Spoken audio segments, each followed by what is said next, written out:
Evi yavugambira omukanisa w'urisabwa All Saints Church Bushenyi arikwakira abashaija 18 aba bantu batahibwa omu kigombe kya Fathers Union.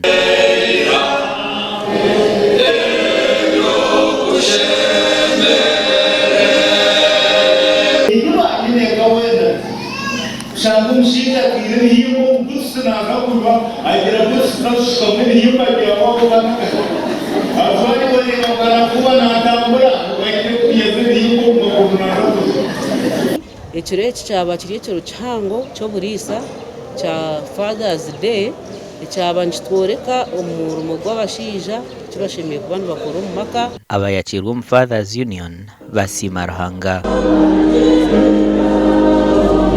Mbere nindeba number 1 kumukusitayo kandi nkanyina maka nareba mbushiki bukunzi bira fitaha mu kigombe cyo kiba kiriki ikigambe tukumana tumayanyu kandi kibombeke n'amakaganyu kandi ndabarusya abagore bitu abija kutayibwa mu Fathers tasya abashaija mu kibina cya Fathers Union bariko muri 18 kandi ikindi kugambira abashaija batahirwa bagenzi banje no kugira ngo mukunde kanisa nanye nare nashemerwa munonga kurengo omushaija wanje batakatahirwe konka kurengo nawe hatashikira mutuma muzinja kumkorata omukushaboku abakyara bayehananjizibwa okutamu ekitinisa abashaija babo.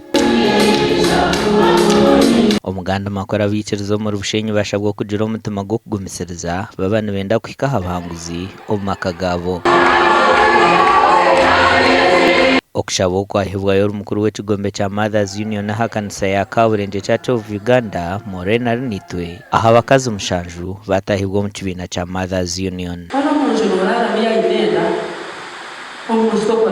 Abakazi bashobiwe idobo kutureba mpandu tasi abakazi ninga tutekaho kosi abakazi batugandire ibintu bintu nonga ogura washo banje ngwa burikamwe bona kahaka noshango mukazi atakite bona ngo kujataka ninga tegeka omukufurora mutanyikoreka nokorawe n'umushiga w'umwaga okumena